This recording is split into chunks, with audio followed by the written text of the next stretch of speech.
God is not a genie in a bottle. Now, I know it's obvious to pretty much all of us, right? But I wonder, how often do we treat God like he's a genie in the bottle?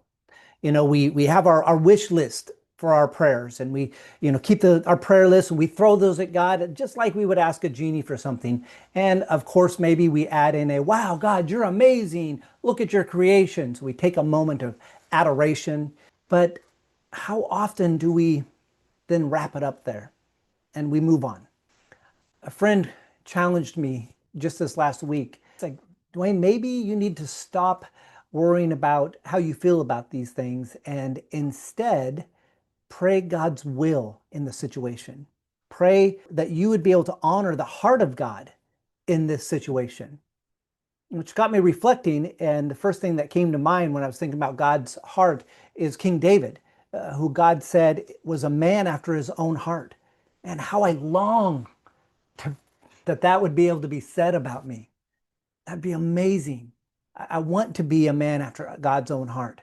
But so often I just treat him like a genie in a bottle when it's prayer time. So I wonder, how do we get there? How do I get at least on the right path to being a man after God's own heart? And as I walk through this, a couple thoughts were put on my heart this week that I wanted to share with you.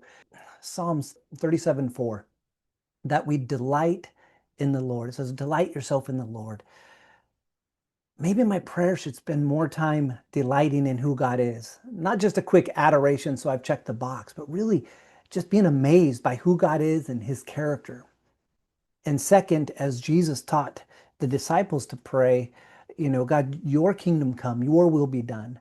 If I'm focused less on how I want each situation resolved and instead focus on, God, how can you be honored in this situation and help me see you at work in this situation and all that you're doing? I wonder if my prayers were less about convincing God to do what I think he should do and more about conforming to him, if maybe I would see his heart more, and if maybe I would be able to reflect his heart more.